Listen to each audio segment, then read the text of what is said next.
আসসালামু আলাইকুম। আজকে আমি শেয়ার করব ঝাল ঝাল মুরগির মাংসের তরকারির রেসিপি।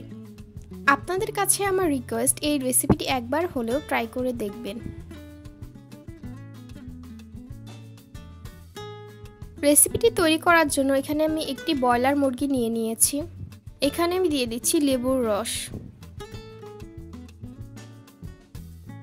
এ পর্যায়ে দিয়ে দিচ্ছি হাফ টেবিল চামচ মরিচের গুঁড়ো, হাফ টেবিল চামচ হলুদের গুঁড়ো এবং হাফ টেবিল চামচ লবণ।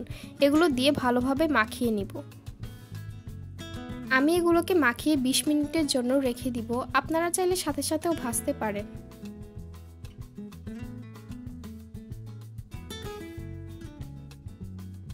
এবার আমি একটি কড়াইতে দিয়ে দিচ্ছি পরিমাণ মতো তেল।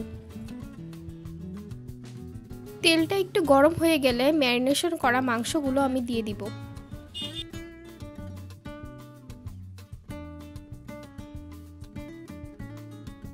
মাংসগুলোকে আমি বাদামি করে ভেজে নিব।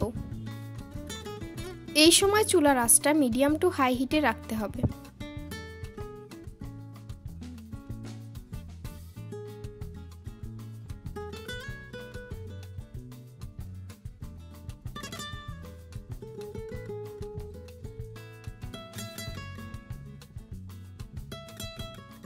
এ পর্যায়ে মাংসগুলো বাদামি রং হয়ে গেছে এবং ভালোভাবে ভাজা হয়ে গেছে। এবার আমি এগুলোকে উঠিয়ে নিব।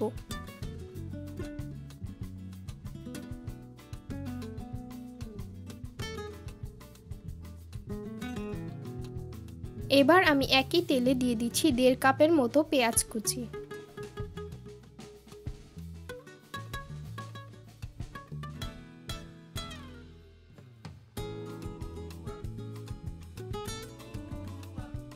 এবার আমি দিয়ে দিব গোটা গরম মশলা।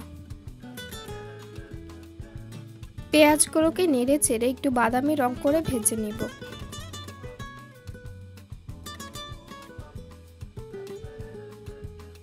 দিয়ে দিচ্ছি হাফ টেবিল চামচ হলুদের গুঁড়ো, হাফ টেবিল চামচ ধনে গুঁড়ো, 1 টেবিল চামচ মরিচের গুঁড়ো এবং দিয়ে দিব স্বাদমতো লবণ।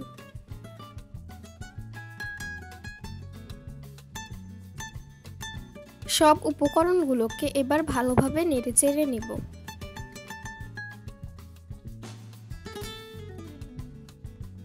দিয়ে দিব 1/3 কাপ আদা রসুন বাটা, 1 টেবিল চামচ জিরা বাটা। এবার দিয়ে দিচ্ছি 4 টেবিল চামচের মতো শুকনা মরিচ বাটা।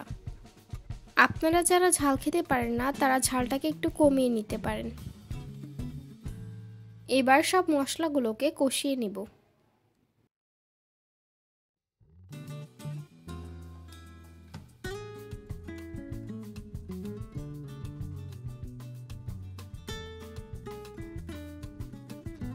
মশলাগুলো থেকে যখন তেল ছেড়ে দিবে তখন বুঝতে হবে যে মশলাটি কষানো হয়ে গেছে।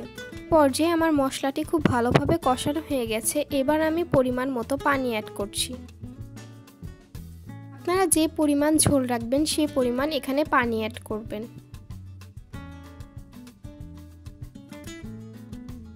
এ পর্যায়ে আমি ভেজে রাখা মাংসগুলো এর মধ্যে দিয়ে দিব। এটাকে খুব বেশি রান্না করার প্রয়োজন নেই, কারণ মাংসগুলো ভাজার সময় এগুলো অর্ধেক সিদ্ধ হয়ে গেছিল।